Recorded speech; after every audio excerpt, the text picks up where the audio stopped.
NINERS Live postgame. We'll recap you this game. Of course, game is just final down in Inglewood at SoFi Stadium as the Rams hold off the Seahawks as Hotchkiss missed a potential game-winning field goal with as time expired to give the Rams go on the win 21-19. So the Rams now have sole possession of first place. And the Seahawks, with their record, they dropped back into that ended their 9-game winning streak on the road. So we'll send you right out there to Kyle Shanahan in a few moments.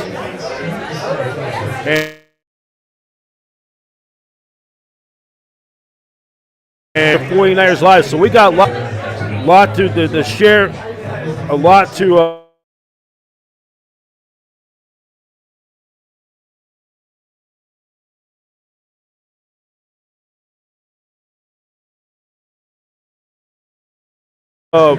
recap in a few moments. So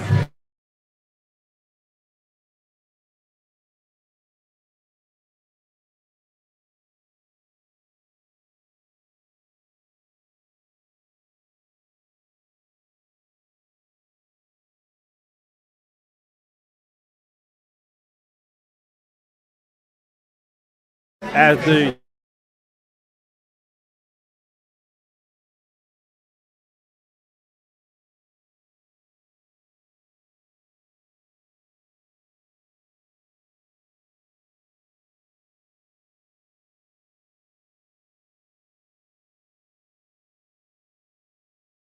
ball with 4:20.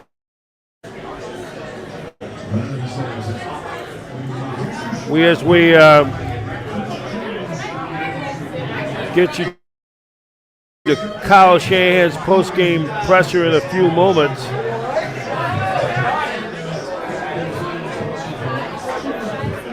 So it will be a few moments and we'll recap the game.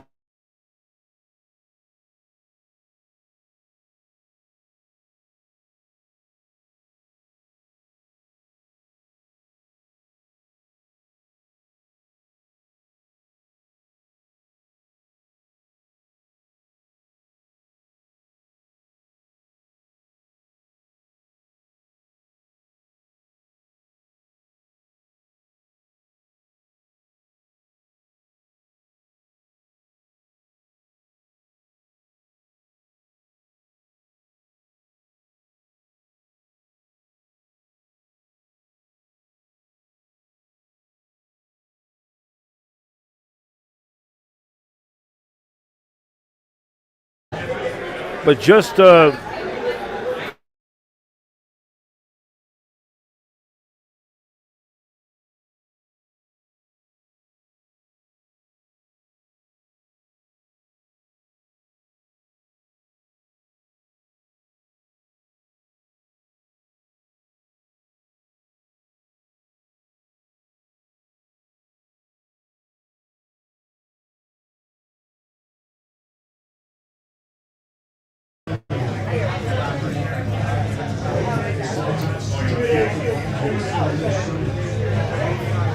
there we go. So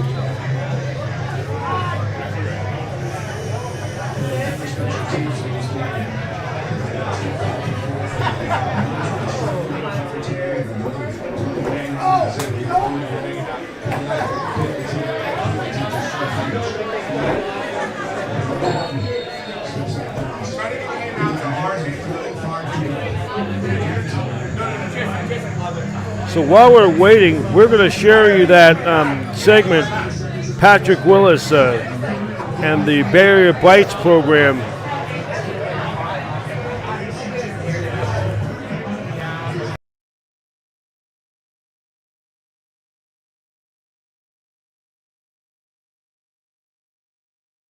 Hey guys, Patrick Willis here. I'm heading towards one of San Francisco's local gyms, Doppio Zero, Italian restaurant in the city where we're teaming up with both Pepsi and 49ers to celebrate local eats in the heart of our communities. Angelo Sanino, nice to meet you. What are you all known for? The Napolitan style pizza because it's the most famous pizza in the world. I always wanted to do this since I was a kid. That was nice. Yeah. Okay, I'm getting the hang of this. Okay. Parmesan cheese. Now mozzarella, fresh mozzarella. Ooh, mozzarella. Get in. Oh, you got it. Yeah. Welcome to heaven. I shall be back. A big thank you to Pepsi for shining the light on local restaurants that make our communities so special. Let's go. Come down to Doppio Zero, Wednesday, November 19th, to try some of this incredible food for free on Pepsi and the 49ers.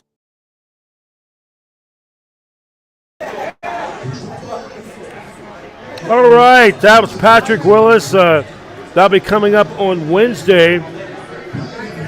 This Wednesday, we'll be down there. We're going to try to get a word with Patrick Willis if we can. And then we're going to, and then we'll also, we'll be there. It's going to be a big week coming up. We'll be down there on Wednesday. If you're in the area, in the Hayes Valley area, go try out some pizza. That's right by my old neighborhood. We're in the Hayes Valley Western Addition area. So I grew up in that area back in the 80s and the 90s. So come on by, try some of that pizza and that Pepsi. And we hope we be there. So we got a good one. 49ers over the Arizona Cardinals, and the win now improves their record to 7-4.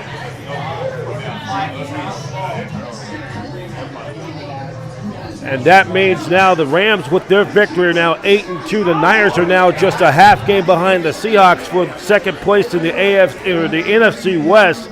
With the Niners do have that tiebreaker over Seattle. Seattle now lost its second divisional game. We're going to get you back out to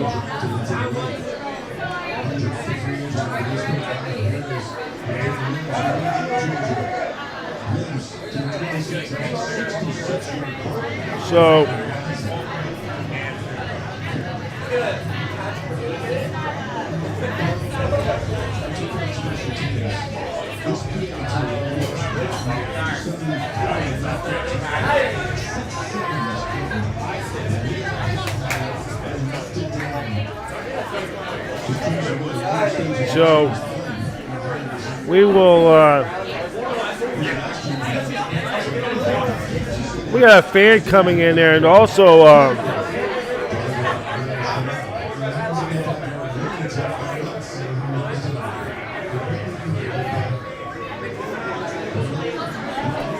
saying, I am happy we won yesterday. Next stop is Turkey Day. One of our Washington Eagle followers, congratulations to the George Washington Eagles, my high school alma mater here in the city, with a thrilling comeback victory over their longtime rival Lincoln Mustangs. They go on to win that playoff game, as the Eagles, by the way, they ends their 5-game losing streak in postseason play. Their first postseason victory since 2011, 2014 years.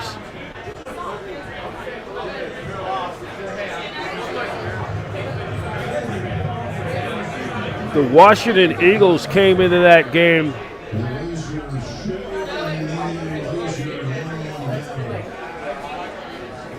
and we give you some scores on that in a little bit, but we're going to but congratulations to first-year head coach Javon Shannon, a Mission High School alumnus, go on to, as the Washington Eagles are going to be going to, so I could not be happier as an alum, as and they will be playing in the defending league city champ and state champion Balboa Buccaneers coming up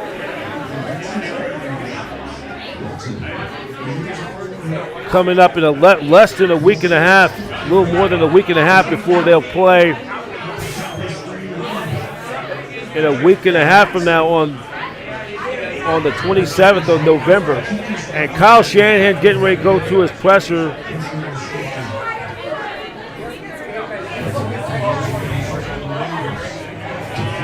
As he should be coming up in a few minutes.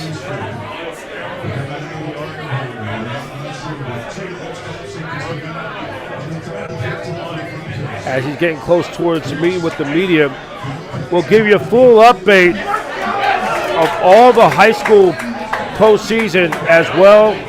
We're going to get you ready for Niners tomorrow night after Monday Night Football between the Cowboys and Raiders. And Kyle Shanahan's at the presser right now. I thought those guys were huge today. I mean, starting, I think it was Malik who started it off. Demo, huge. Really good return, too. I thought Stout had an unbelievable play, ripping that ball out. I think it was Keanu recovered it, but those guys with those 3 turnovers and the way the special teams played today, that kind of set the tone for the whole game.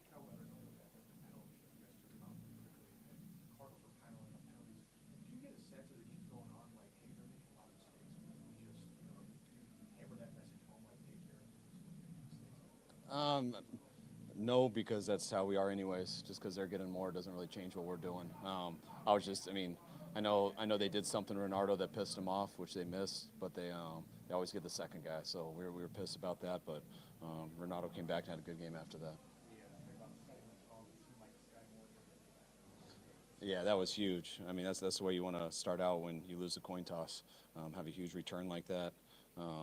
He's been close for, we feel like, every week now. It's been getting closer and closer, and it's good to see him get one.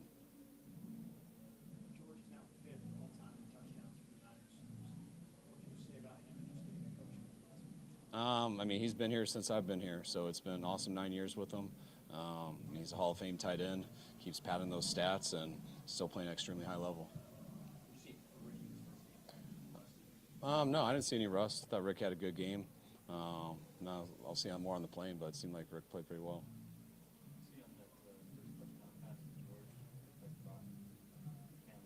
Yeah, it was a man check, and we had Christian and George both sides, and I think both of them beat their man, and Brock worked away from the safety. Great route, threw a real good ball, great protection.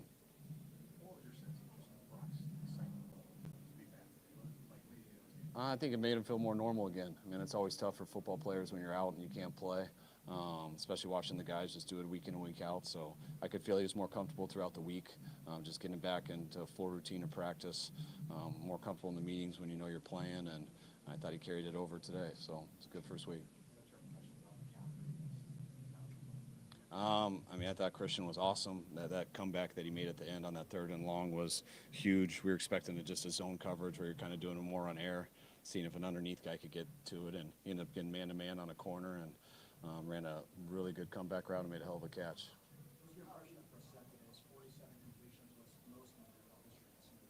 I didn't know that, but it felt like that at times. You know, I got a lot of respect for Jacoby.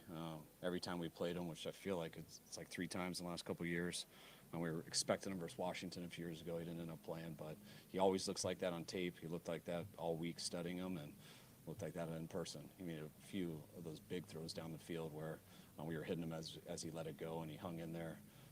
Real tough player, and I got a lot of respect for him.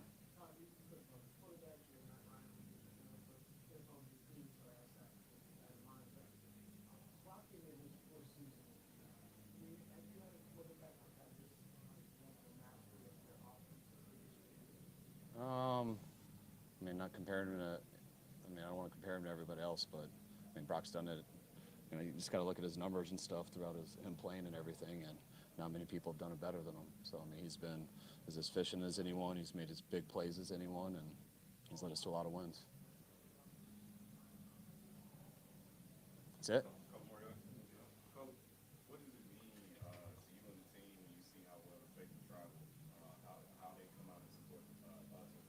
It means a ton. It's really cool. I think it's one of the coolest things about our franchise.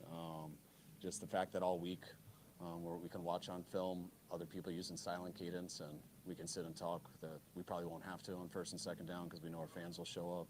When my wife flies out commercial with my son Saturday morning and tells me that when they land, the whole plane's doing a Niner chant, makes me feel better telling everyone during meetings 2 hours later that we probably don't have to use silent cadence because of my wife's plane ride.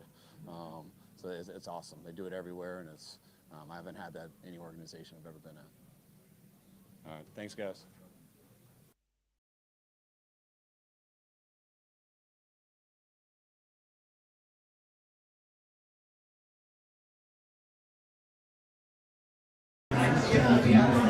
You're watching 49ers Live postgame show. We'll be right back on Niners Radio 49.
Welcome back to 49ers Live post-game show. 49ers defeating the Arizona Cardinals by a score of 41-26 to 20 is the final score.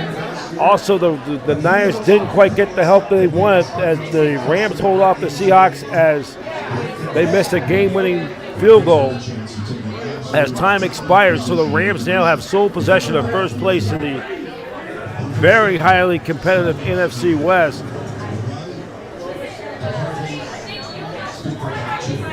So, as we're taking a look at the scoreboard right now, the fourth quarter, the Chiefs and the Broncos are tied in the fourth quarter at 19-all. And I think the Broncos are, if the Broncos got the ball, they're trying to end the game with a walk-off field goal. Right now, they have a commanding 3-game lead over the Chiefs. If they were to pull off this win, it's a must-win for the Chiefs. If they win, they'll be within 2 games. If the Broncos were to go on to win this game, they will have a commanding 4-game lead ahead of the Chiefs. Then the Chargers were losers earlier in the day to Jacksonville. So, and Nix throws it, wide man open, caught, and it's deep in the Chiefs' territory. It is Franklin with the catch, and the Broncos are in business. Great, sensational catch, and it's a first down for the Denver Broncos. Doing a little OT here. This interconference play. Nix connecting with the wide receiver. A great flying catch. And it was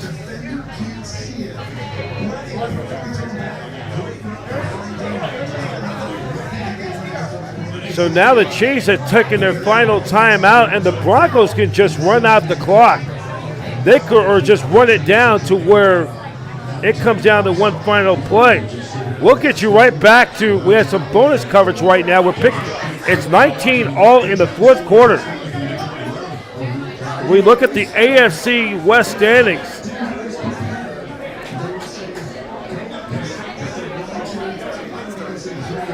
They can run it down. And remember and they're gonna, Nix is just pouncing on the ball. They're gonna run it all the way down. The Chiefs has no timeouts left. We got you some bonus coverage until the next 49er player comes.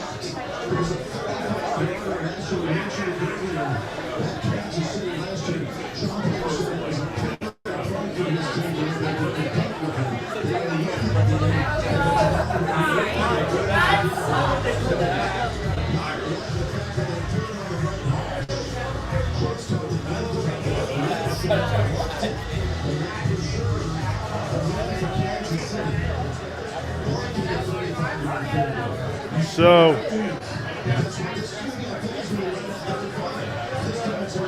now he's got it down to 3 seconds. Sean Payton did this years ago, I think, on a couple of occasions against the Philadelphia Eagles.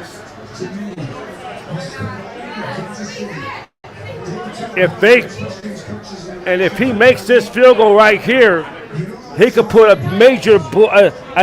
major stake into the Kansas City Chiefs, who have appeared in the Super Bowl in 5 of the last 6 seasons. 35-yard attempt. Will Lutz, 12 game-winning field goals last week against Houston. If he makes it, the Broncos win. If they lose, he misses it, he goes over the ball, plays down, kick on his way, got the distance, it's good! And the ball game is over. Will Lutz has done it.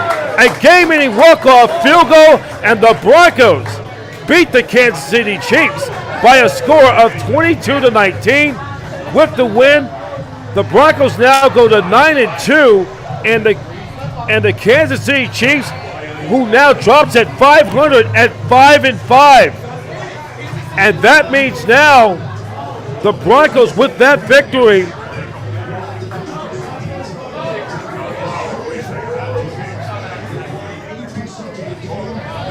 and with that loss right now,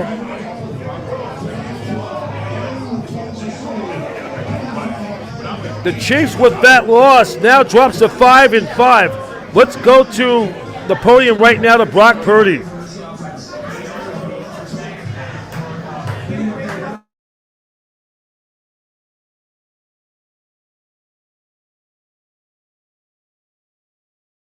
George's route, so felt really good from the jump. I mean, where we at in the field, I mean, it was a good chance of that, yes. But for me, it was like, man, let's complete this ball for a big gain. You know, we're taking a shot here. So.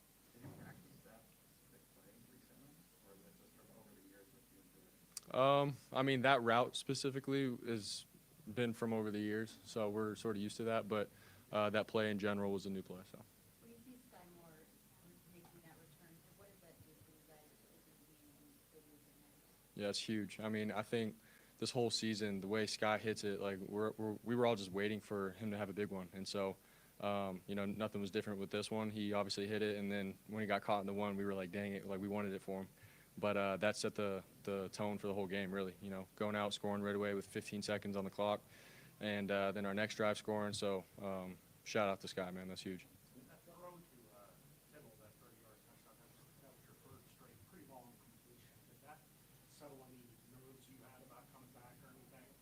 I mean, it felt good just to get into a rhythm for sure, and you know, hit the guys and have some big gains, and then to hit that one, it was like, yeah, like we're playing. You know, we're in an NFL game. You know, put a good throw on to George, and he completes it. Like, it just felt good for, you know, my confidence and everything. But you know, outside of that, man, it's football. I've been here before, and it was just trying to settle back into who I am and how I play quarterback. You played a lot of games, a lot of big games. Was today any different in terms of just how you felt with nerves or anything coming in, just coming back after missing so much time?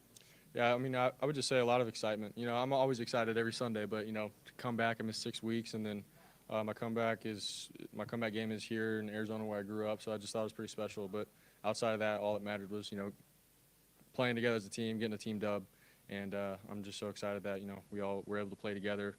Offense played with the defense, special teams. Like I feel like everybody across the board made plays, and it was a good team win. And I can tell your toe felt good all week. Do you have any anxiety before the game about how it would respond to real game speed and how it came out? I was pretty good going into the game. Like I knew. I mean, this is the reason why I told Kyle like it's time, it's ready because I feel great. At practice, running around all the things.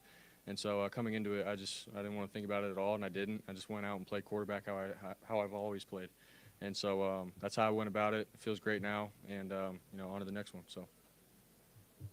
But I think there was a third 15 or third 20 Christian Raiders with the comeback route. How many running backs in the league run that route, and how many can they penetrate? I don't know any other running backs that can do that, to be honest. Split them out like that and run a 20-yard comeback like a receiver and come down with it. Like, we have one of a kind. So, shout out 23. Jack, have you ever spent 6 weeks not thinking, during the season? No. How hard is that? And I guess, when it's supposed to have 2 questions, I guess how hard is that? Remember that. And then, was there any, just because it's somewhat uncharted territory, are there any nerves or anxiety, like, it's going to feel the same? Yeah, I mean, obviously it's my first time missing that much time in a season, and for me it was new. How do I handle it? I'm the starter, and we put in all this work from OTAs to camp, and then we go into Seattle, big win, and then I'm just dealing with this toe thing for all these weeks, and so it was frustrating. I had to learn how to deal with it and mentally, like, just take it one day at a time, 1 week at a time, and trust that there's a process to this, and the trainers, the strength staff, everybody, they do this. This is their profession, so trusting in them, our plan that we put together. And when I do come back, mentally, I'm ready to roll. I'm going to drop back with confidence, rip it with confidence, play quarterback, go through my reads. So it was getting to that point, and so that was all new for me. But overall, it felt good, and I loved our plan, and I feel great now. So it's, I'm glad we won, and now it's on to the next. Was there any specific play where you did a rollout or something where you said, okay, this will go fine, without worrying about it? Or was it matter? No, I didn't even think about it, honestly, in the game or anything. At practice and everything, that's where I tested it all out, and I'm like, at practice, rolling out, all right, do I feel it, do I not? No, I don't. I feel great. And then come game, man, when I warmed up, everything, I didn't even think about it. It felt great. And throughout the game and stuff, I was able to do, I think, everything. Scramble, keepers, rollouts, step up in the pocket, like, played quarterback.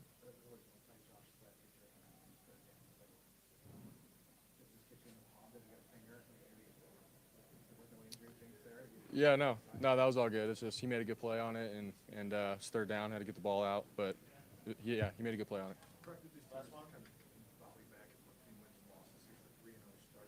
How do you feel like this team is positioned right now to put together a run here over the next month? Definitely. I mean, I'm excited, just with the momentum that we have going and guys ready to go in on this challenge of finishing out the season strong. But it's one game at a time. It's one practice at a time. But I think more than anything, like, we all believe in each other, man. We've gotten tight. We've lost some guys, which has sucked, some big names and everything. But guys just stepped up to the challenge, and this is what NFL football is all about. You find out who you are under pressure, but we got the right guys in the building, and we're ready for it. So, thanks, guys.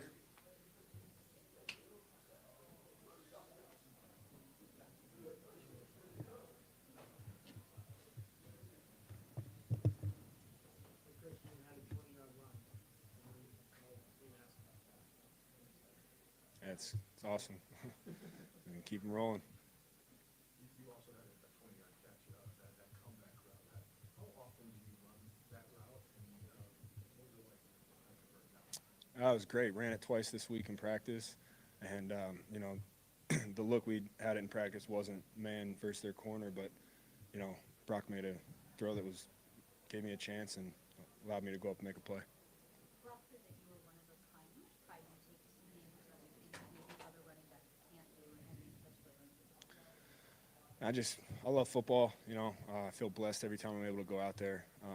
Love the game so much, and I try to be a complete back. You know, it's something that my whole life I've tried to focus on and being able to do everything. And I just love playing with my buddies and going out there and competing and trying to do whatever it takes to get a win. Christian, what do you think is the status of the team's running game right now? Say it again? What's the status of the team's running game right now? You guys kind of getting on track? Yeah, I think so. I think we're getting better. And that's what it's all about, getting better every week. How would you describe Brock going into the game during the game and coming back? He was vintage Brock. Yeah, he was vintage Brock. Yeah, I mean, and that's a huge compliment. You know, he was poised, made some great plays, made some huge third down throws, kept us in the game, was smart the whole game. Like, you know, that to miss games like that is really hard, and to come back in the middle of the year and you know, I think people kind of just watch and like, oh, you know, he had a good game, whatever. But to be out that long and to come in and do what he did today is extremely impressive.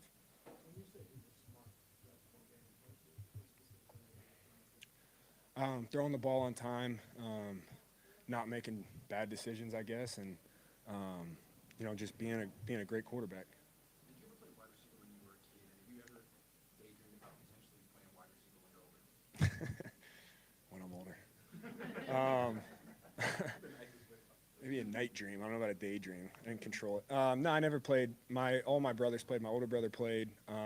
Obviously, my dad played, and both my little brothers played quarterback, and then Luke, my youngest, would kind of play receiver and quarterback when Dylan was the quarterback. We had a hell of a 4-on-4 football team in the backyard. But it was always something that I worked on, you know, my whole life. I always played running back. I never played receiver, but I was fortunate enough to be on teams, even in Little League, where they would throw the ball to me, you know, and so it was kind of always a natural thing, and, you know, I enjoy doing it. It's another way to get the ball in the hands. Thanks, guys.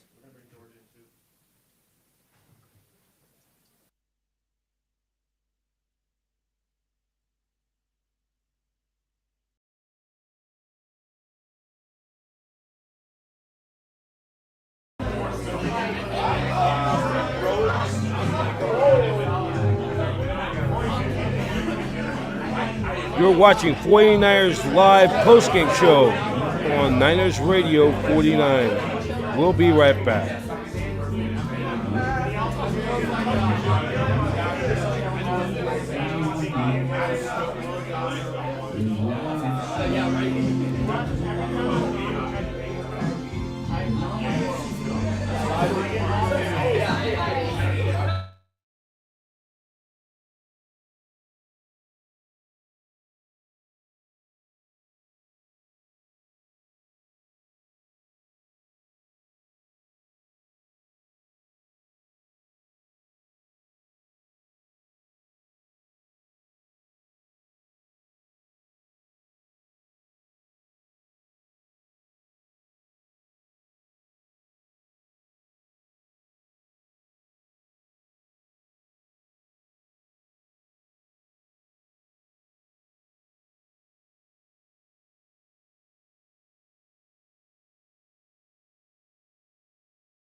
That's why he got tackled, just for Christian McCaffrey. Just a spark. I mean, when you can start the game off with a huge return and then score one play into it, like, you know, just like 7 points in 16 seconds, that's just huge, because I feel like our entire season we've taken like 10 to 15 plays to score on every single drive, which is fine. Like, I'm okay with that. But having explosive big plays is huge. And so just to get that one, to set the tone for the entire game was fantastic. You know what? I think I've only said this about two quarterbacks. Like, Brock's presence in the huddle is just so elite, and how he talks to the players, my wife's calling me. Yep, it's my wife. I'm so sorry. Don't tell her I ignored her call. I'm gonna get in trouble. But like, he plays the game with this joy that's so infectious, and it's just so much fun to play football with him. And I mean, especially like 5 plays into the game, he hits me 30 yards down the field on a perfect pass. Like, he was definitely feeling it. I think he's got the confidence. He's got his swagger. I mean, more people were celebrating with Brock after his touchdown pass than with me. I was a little jealous. But, yeah, he was feeling it today. I will say the one pass to Christian on third down was like that. Is like he clicked too many Madden buttons on his controller and just said screw it. And what a play by Christian. Goodness. Who is the other quarterback? You said he's one of two quarterbacks. Oh, Jimmy G's presence in the huddle was pretty damn good. He has a very, very good voice for the huddle. It's like some guys just have like a piercing voice that like when they speak, the entire like everybody's attention just no matter what is going on, and he does that. So Brock is very good at that. You get 3 questions. That's impressive. Okay. Yeah, really good at football. A 20-yard comeback on third down? No. I mean, I could be wrong, but I don't think so. I don't think there's any running backs that are doing that. I don't know how many guys can do that. He's just so unique in what he can do for our offense. And the fact that he was able to run that and, like, kind of be open, too, because, like, people are just like, oh, it's a running back. He's not going to do anything. And all of a sudden he's making a jumping, awesome, acrobatic catch. And then also while he's running the ball, I mean, did you guys see the one run he had downhill? It couldn't have been for very many yards, but, like, his spin, like, he spun out of it and then, like, drug a guy for a couple yards. Like, he's definitely feeling himself. And if Christian McCaffrey's feeling himself, that's great news for the 49ers offense. Last week you talked a lot about like the offense and the purpose you have and the defense can get better and better. What do you do you guys say for them those 3 takeaways? Oh my goodness. Well, like anytime one of your, I feel like Demo's probably one of our best players on defense, especially at this point. And when your best player gets a turnover, like the juice that it gives the whole team, because that's what you expect them to do, and for him to go out and do that was huge. I mean, the fact that Malik got an interception, fantastic, and then Upton's strip at the end was just fantastic. And like, because I was telling him the whole game, I'm like, look, he gave up a big play early in the game. I was like, dude, flush it. There's so many plays. There's so many opportunities to make today. And, like, you have an opportunity to go out there and make a hell of a play. So just flush it and move on to the next one. And then his time came and he made a hell of a rip. So it's awesome for our young divas to be making that. No idea how many guys got hurt today. That was a little nerve-wracking. But, we'll figure it out. But I'll also say 2 things. One, shout out Kyle Juszczyk. That was his 200th game. I don't know if you guys knew that. That's pretty incredible stuff. So shout out to him for just having an awesome, long career. He's only 29, though. That's what he keeps telling me. And 2, like, I can't get over Alfred Morris and his effort on every single play. Like, it's one of the things that stands out to me the most. Collins, Alfred Morris, that was my old running back. Thank you. Great guy, Alfred Morris. So loved him. But Alfred Collins, like, just his effort on every single play is just like you see it, like, because I'm used to watching like Bosa and Fred, like that's who I usually watch. But now I'm just like watching the D-line and I just kind of pick and choose. But like Alfred has just stood out to me, and like just his constant effort of just no matter where the ball is, he's just chasing it down. And I really appreciate that from a young player. 4 questions. You owe me $100. After the 3-0 start, you guys have kind of bounced back between wins and losses. Yeah. How do you feel like you guys are positioned right now to maybe go on a bye? Well, the nice thing is we haven't had a bye yet, which is crazy to me, and I could talk about that for an hour, but I'm not going to. I'm not going to go on a roll there. But we have a Monday night game, so we have an extra day to just kind of get our bodies right, figure out, what we have to do, and then short weekend to Cleveland. But we're positioned, right where we want to be. Our offense is basically healthy where we want everybody to be at, and if we can just keep rolling, keep making plays, Kyle keeps scheming it up for us. The crazy thing too is like Ricky had 1 catch today. I mean, that was more catch than I had in my first game back. So like he's gonna pop off here in a sec, because I wish you guys could watch practice the whole week, because he was just on fire the entire week, and just some of the looks weren't there, but he's gonna have a great game. And then when Ricky's running his routes full speed and we get Juwan involved, and me and Christian and Juice, I think it's just a very lethal offense. Those guys back, is there kind of feeling like you got the band back together now, offensively? Yeah, one of my favorite things about Ricky is just the juice he brings in the huddle. Like, it's just so much fun to see him out there, because he has so much fun playing football, and he has so much confidence. And, like, I need that too. Like, I need to feel that confidence from the guys in my huddle, and, like, Ricky brings that for the second he's in the huddle. And so he's going to have a great one. And I mean, my guess he's going to pop off on Monday Night Football. That's what I would put. I'm not going to put any money on it. I'm not going to. That was a good. That was almost a tough one for me there. Goodness gracious. We good? Thanks, guys. Thank you. Safe travels.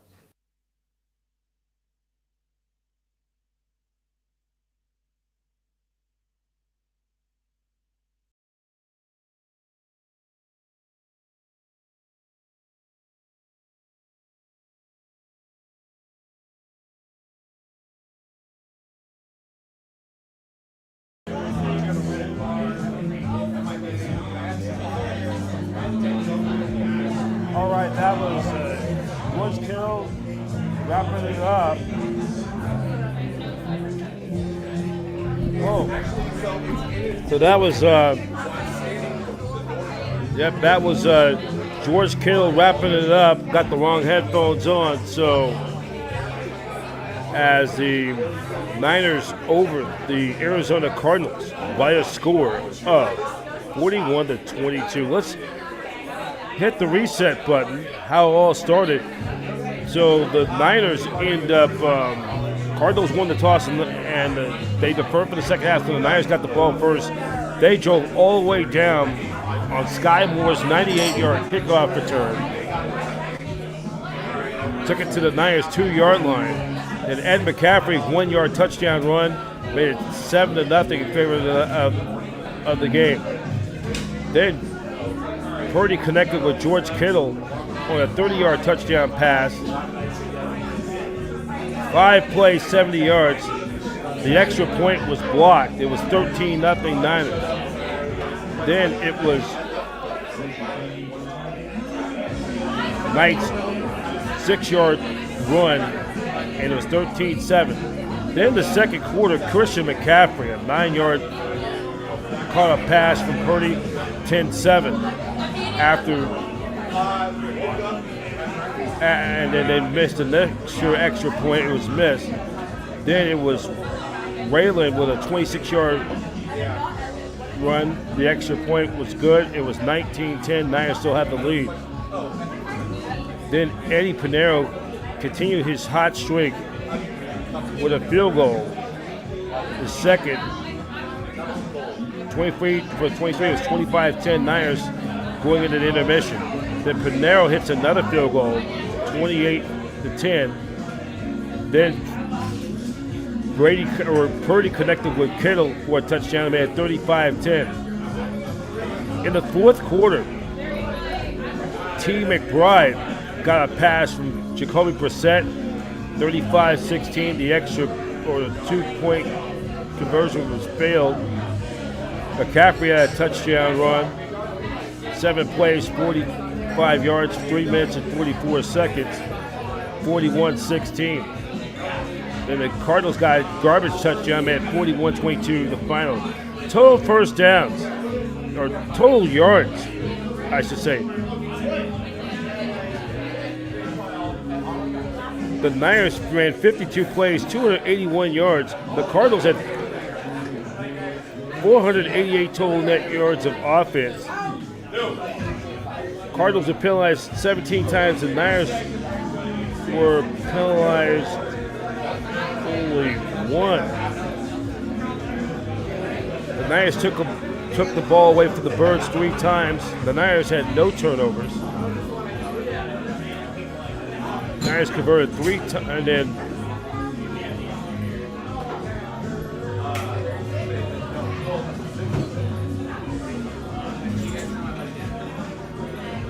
then look at the players' stats. Brock Purdy, 19 of 26 to even 200 yards and 3 touchdown passes. Jacoby Brissett threw for 452 yards, 2 touchdowns. Christian McCaffrey, 13 carries, 81 yards, 2 touchdowns, led the Niners in rushing. Bam Knight was held to 24 yards rushing on 5 carries. George Kittle, 6 catches for 67 yards and 2 touchdowns. And it was Mike Wilson, 15 catches for 185 yards and a touchdown.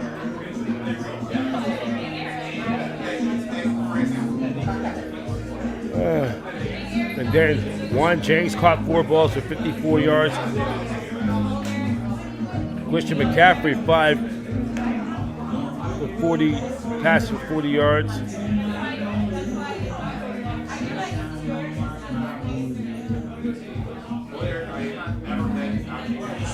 DeMore Lanier had an interception, nearly took it back for a touchdown. The Niners had 3 takeaways in the contest. And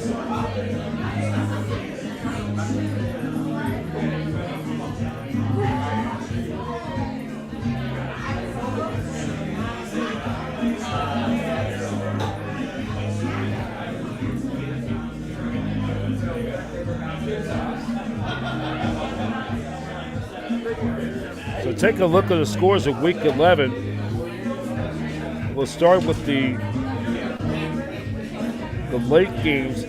Broncos with a walk-off over the Chiefs, 22-19. The Broncos now have a commanding 4-game lead of the Chiefs.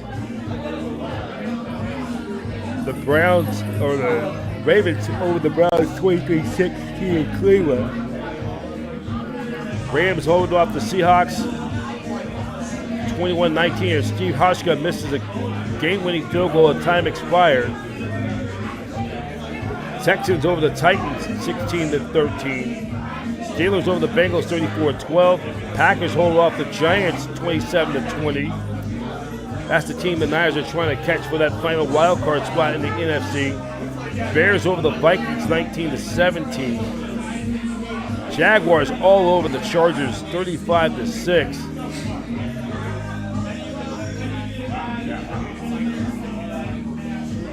Buffalo over Tampa Bay, 44-32. And then the Panthers over the Falcons, 30-27. Dolphins over the free-falling Commanders, 16-13. And then Sunday Night Football coming up will be a little less than 20 minutes from now in the city of brotherly love as the Detroit Lions, the boys from Motown, taking on the defending Super Bowl champion Philadelphia Eagles at Lincoln Financial Field in Philadelphia. So we're going to take this quick timeout, and then when we come back, we'll wrap it up and get you ready what's on deck for this coming week. I'm Brian Professor B. Davis. You're watching 49ers Postgame Live on Niners Radio 49.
All right, so we're getting ready to wrap it up on Niners Radio 49 49ers Live post game, and we're going to show you this a classic game yesterday from George Washington High School. As an alum, this was the final in this overtime instant classic.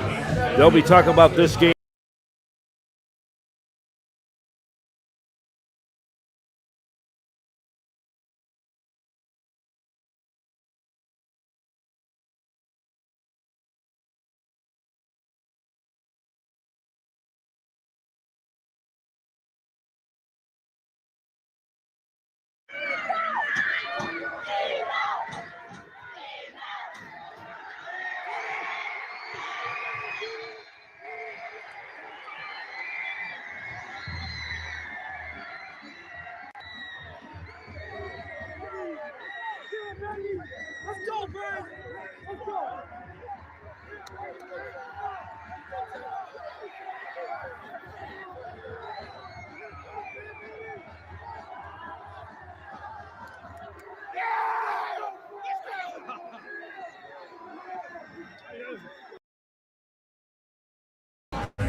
And our congratulations to first-year head coach Javon Shannon and the Eagles. They're going to play the Balboa Buccaneers, who are the defending city section champion and the state champion in the annual Thanksgiving Turkey Bowl coming up in a week and a half from now.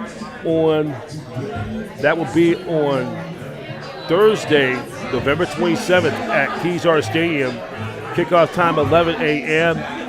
And that's the site of the original home of the San Francisco 49ers from 1946 till 1970.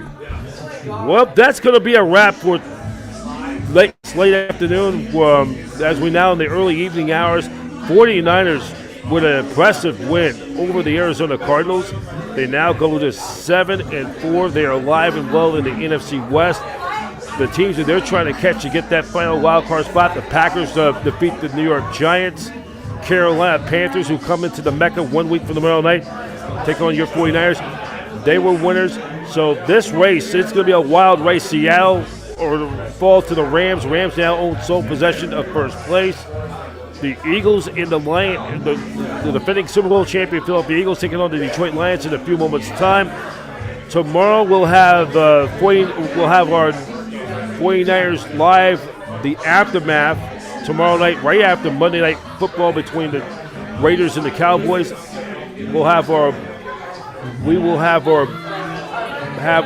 49ers live Monday night, the aftermath, Victory Monday, as we recap the game, and then after that, then the Niners will be back to work later on. They'll take on They will take on the Carolina Panthers for Monday Night Football. Just a reminder, 1 week from next Tuesday, I should say, we will have our Monday Night Live special Tuesday edition of Monday Night Live, the aftermath, after the Niners take on the Carolina Panthers. So enjoy the rest of your evening. In case you missed it, you can catch us on anytime